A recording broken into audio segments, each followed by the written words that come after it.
Hey, Pat McCardle back for another episode of Shop Talk, where today we're diving in on the Sportsman lineup. On the shop today, we've got this awesome Sportsman 570 as well as this XP 1000S. So a couple great machines, and we're gonna dive in to figure out which one's best for you.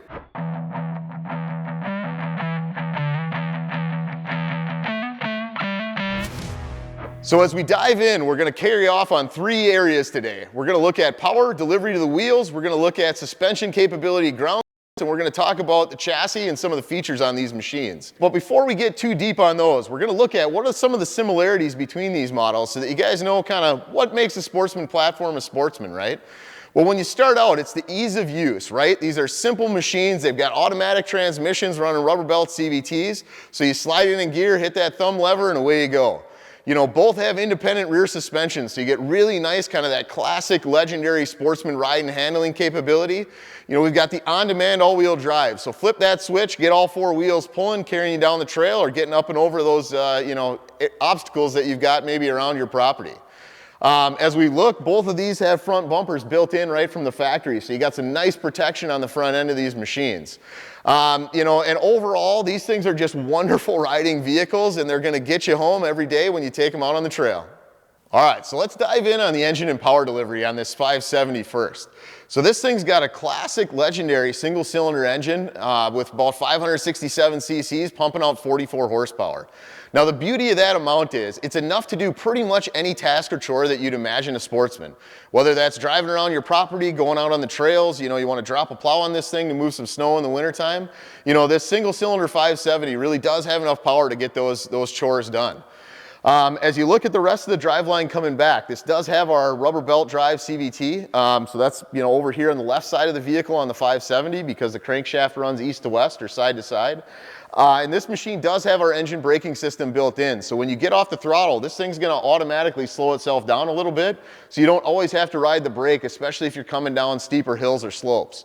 As we move back to the back of the vehicle, this has actually got an integrated transmission and rear end. So the high-low reverse park neutral gear set is built into the same case as the rear spool. So the back end of this 570, both wheels are always locked together, and that's going to be important when we get into braking in a little bit. Now when we come up to the front end, we've got our legendary Hilliard on-demand all-wheel drive system. So super simple application. Flip that switch, it's going to engage all four wheels and be able to pull you through those nasty obstacles on the trail or wherever you're needing to do work with this 570. So if we come down to the front, we take a look here, you can see we've got almost a foot of ground clearance here. It's 11.5 inches on this Sportsman, which is going to be great for going over most of the things you're going to find in the trail. And with the narrow 48-inch wide stance on this rig, you can actually dance around obstacles instead of having to always go up and over like you do on some of the wider machines in the lineup. The other cool thing that's unique about this is this McPherson strut front end. So if you look, the strut is actually this bit right here that goes down from the wheel end up to the chassis. And the cool part is that means you only need a lower control arm. There's not an upper A arm as well, like you'll see on the other machine when we get to it. And the beauty of that is that it makes it a little simpler, a couple fewer parts on this rig, so it helps us keep the value of this 570 in a place where people can get into it as maybe their first ride or their next ATV. The other thing that's nice about it, especially this one that's got power steering, is that we've actually got 3 adjustable modes to that setup. So you can actually toggle through on your display between low, medium, and high and get the exact level of assist that you desire and overcome any of the steering stuff that's going on here. So overall, really nice package on this Sportsman when it comes to suspension, and it does have dual A-arms in the back just like all the other Sportsmans in the lineup. All right, so next thing we got to talk about is some of the chassis and vehicle features on this 570, and let's start out with the front rack. We've got a nice 90-pound weight capacity that you can load up here in the front. So if you're out looking for small game or maybe just got to haul some things around to do chores, you can strap that right up here.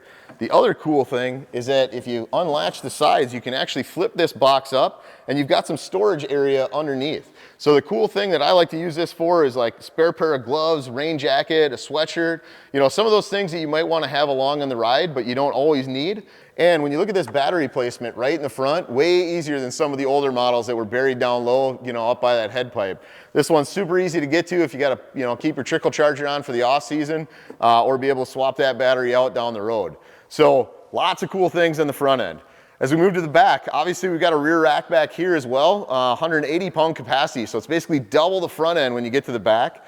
And you can see that there's some cool, features in here, like these circles that are meant to be able to hold a 5-gallon pail that you can strap down for hauling some things around. Obviously we've got the rack extender on this one. We've got some lock and ride ports as well. So there's a lot of utility and configurability that you can do on these Sportsman rack systems on the 570.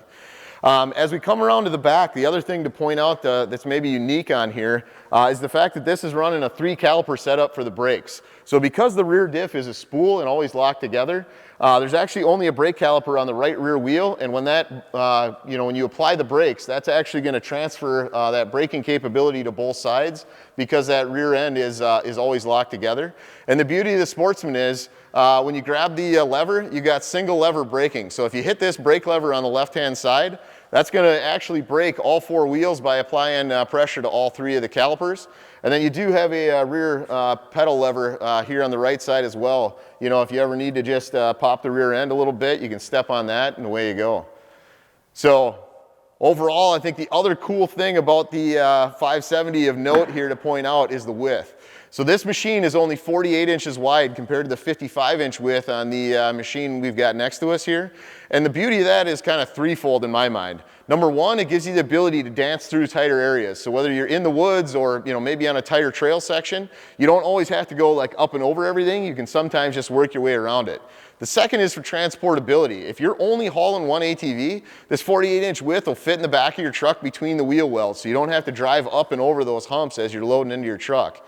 But if you're somebody that's got, a buddy, a family, somebody else coming with you and you're hauling more than one wheeler, the other cool thing about the 48-inch width is that you can generally fit 2 of them on a 2-place trailer. So if you're a guy like me that rides sleds in the winter and wheels in the summer, I can run the same 2-place trailer, haul 2 sleds in the wintertime, swap it out and hold 2 ATVs in the summer. So this 48-inch width is perfect for transportability and trailering. All right, so let's jump over to this XP1000S, and we're going to go through the same 3 areas that we talked about on the 570, but highlight some of the differences here. So first and foremost, in the heart of this beast is an 89 horsepower twin-cylinder engine, running in at about 952 cc's, dubbed the 1000. And the cool thing about this engine is that it's actually got the crank running north-south. So the beauty for me as a rider of that is that my legs are actually a little bit narrower even than the single-cylinder 570. So I don't know if you guys can really pick it up, but when I've got my knees in close, my feet are almost directly under my shoulders. I don't feel like my legs are like bowed way out, which you might find if that engine was sideways on a big twin like this. So ergonomically, this engine package is really, really nice. Now the difference is on the 570 where that clutch was right on the left side, on this it's actually behind the engine, so it's kind of almost right under where I'm sitting.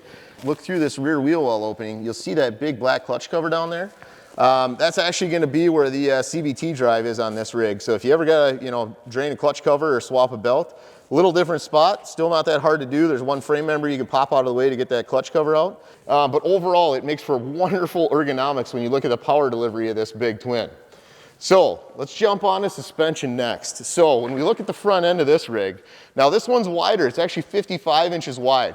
So we can actually get some more ground clearance and travel out of this rig. And you see that we got the dual A-arm front end along with these huge arched lower A-arms. So not only do we get more ground clearance out of this thing at 14.5 inches, but it's also wider across the front end of this machine. It goes all the way out to kind of the midpoint of the arms. So you get a huge ability to clear those trail obstacles. You actually get more travel out of this one. So we've got, almost 12 inches in the front and we've got 14 in the rear. So when you think about travel and comfort, these bigger machines are way better in that regard when you're talking the XP series of Sportsman here. We also put bigger rubber on these. So this is actually running a 27-inch tire, so it's a couple inches bigger than the 570 as well. So from the suspension side of things, we've got the nice tri-mode power steering on this one as well. So you can dial in that amount of assist. We've got the beautiful dual A-arms, so that gives you a little more feedback in the front end, but it's also a little plusher ride. The bigger tires and the bigger ground clearance. So overall suspension, huge upgrade on the XP1000S for sure. All right, so one of the other cool features that exists on this XP1000S is all about the driveline performance and throttle modes along with the front drive. So this one's got a couple differences from the 570. So right next to the dash on this one, we've actually got a switch that says work, standard, and performance. And when we flip that thing back and forth, you can actually see it'll pop up and tell you which mode you're in. So work, or standard, or performance. And what that's going to do is actually adjust the throttle input and how the engine behaves. So the further up you flip that switch, the faster the engine and driveline is going to react to you pushing on the thumb lever. Obviously in performance, it's going to get up on some giddy up and go. And when you're down in work, it's going to be a little lazier, so it's going to be easier for kind of just tooling around the property. Standard is going to be very similar to what that 570 is tuned. Kind of a good all-around balance overall, from throttle input to how the engine reacts. The other one that's different is over here. Since we've got electronic throttle control on this bigger machine, we have the ability to do those throttle modes. So you see that this throttle block is a little different along with the all-wheel drive switch on here. And on this one, as we toggle this thing back and forth, we go from two-wheel to all-wheel drive to ADC. And what ADC is actually active descent control. So we talked about engine braking on the 570. This rig has that as well. So as you're going down hills, that's actually going to cause the rear wheels to couple to the engine to help slow you down. Well, with ADC, there's actually a little clutch pack in the front end that engages as well. So it actually helps all four wheels slow the vehicle down by using the engine as a brake. So not just the rears like the 570, but all four wheels on this XP1000 will actually slow you down when you're in that ADC mode, as long as you're under about 15 miles an hour. So if you're going fast, you know, just the EBS on the mechanical clutch is going to hook up. The ADC generally waits till you're going a little bit slower to engage all four wheels electronically. So pretty cool feature sets from the driveline here, and overall, really nice package, really easy to use, simple button operation on the XP1000S. So let's jump in on some of the chassis and features on this thing. Looking at the front rack capacity, this one actually bumps way up. So we got 200 pounds of capacity on the front. There is still a little bit of storage under this front rack. But because we've got more things packaged in, you don't get quite as much, so there's a little bit of area to go there. But when you look at the back, we actually have 300 pounds of capacity on the rear rack. This one's actually set up with a cool audio box accessory.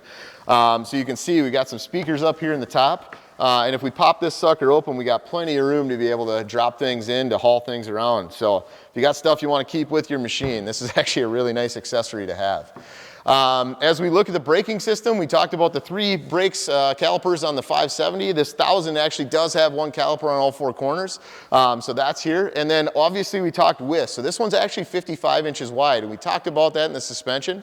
But depending on your local riding area, that may put you in a different class of vehicle because of the size and weight of this machine. So just pay attention to your local registration as you think about that. But overall, this frame is built beefier to be able to handle the higher loads, the wider suspension. And overall, this XP1000S is a really fun machine to ride on the trails. All right, so there's a few other cool features on this that you get on this higher trim level. So if you look down at the front, we actually have LED headlights on this XP1000S. So big upgrade there. Both units actually have LED taillights. As we come down lower in the front, you can see we got a 3,500 pound winch, and it's got this awesome synthetic rope on it. And they are a little bit slipperier, so they tend to be able to move around obstacles better than a steel cable that kind of digs in. So that nylon rope is really, really nice on the winch. This rig also gets a rear bumper from the factory that matches the front, so you get front and rear on the XP1000S. So when you think about it, guys, as you look at the use cases of these two machines, that 570 we started out with is really, you know, you're great for newer riders, people that are just getting into the sport.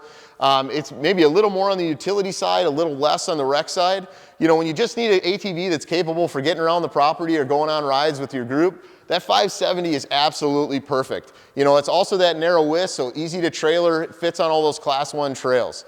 When you step up to this XP1000S, this is really more of a rider's machine, right? So this thing is much more to the performance side than the work side, but it still does have a lot of those classic Sportsman tenets of utility. It's going to be for your more experienced trail riders, people that have maybe owned an ATV or two and are stepping up to a more capable machine, and they frankly want the best machine out on the market. Overall, you know, you're going to have a little bit bigger trailer to be able to hop over those wheel wells in your truck to transport this one. But overall, these XP1000Ss are tons of fun to ride. And frankly, for a guy like me that's maybe more on the razor side, I'm going to choose this one every day of the week for getting out on the trail. But that 570 is still great for doing tons of chores around the house. All right, so we just compared the Sportsman 570 and the XP1000S. That's it for this episode of Shop Talk. Make sure you like, comment, subscribe. Let us know what you want to see next time, and we'll get more content coming your way.